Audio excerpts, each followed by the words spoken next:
After a pandemic-restrained summer holiday spent in royal isolation in Scotland and in Norfolk, Queen Elizabeth II returned to public view, virtually, with her daughter-in-law to mark World Sight Day. In a video chat this week with 3 international leaders in eye care, the 94-year-old monarch, in a blue dress and smiling widely, joined Sophie, Countess of Wessex, to hear how eye health professionals are working to deliver care across the Commonwealth. It was the first glimpse of the Queen carrying out an engagement via video since July, when she appeared for a virtual visit to the Foreign and Commonwealth Office in London to watch the official unveiling of a new portrait of herself intended for the walls of the diplomatic office. She was also seen in a photograph taken in July following the private wedding of her granddaughter, Princess Beatrice of York, at the Royal Chapel of All Saints on the Windsor Castle estate. Since the pandemic forced the lockdown of Britain in the spring, the Queen has been in isolation at Windsor Castle, or at her summer retreat at Balmoral Castle in Scotland, or at Wood Farm at Sandringham in Norfolk, where her 99-year-old husband Prince Philip has spent most of his time since his 2017 retirement. All of the Queen's usual in-person summer activities, garden parties, official audiences, the Trooping the Colour Parade in June, were cancelled due to the pandemic.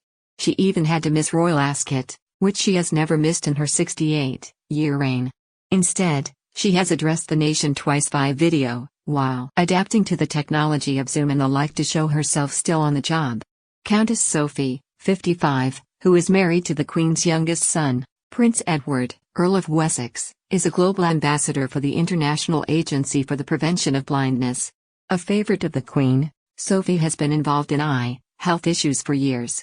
Their eldest child, Lady Louise Windsor, 16, was born with esotropia, which causes one or both eyes to turn inward. She has since had treatment to correct her vision.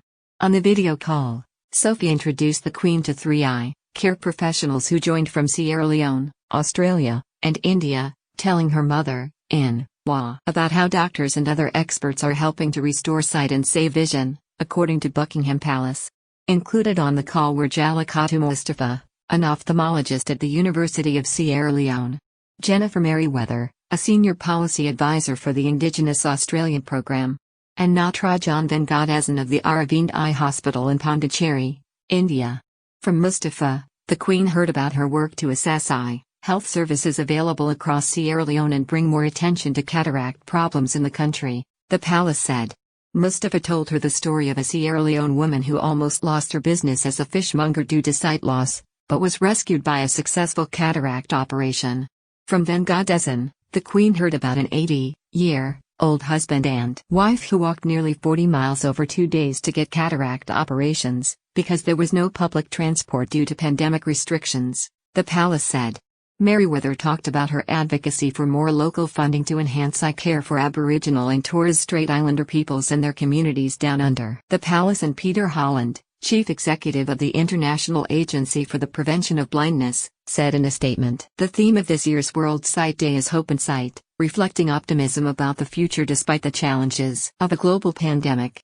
The participants spoke about the powerful impact that good quality eye care can have on people's lives, enabling children to benefit from education, working adults to keep their jobs, and older people to participate in their families and communities, the statement said. They shared their hopes for the future and the opportunities and innovations that will continue to improve eye care and strengthen eye health in the next decade.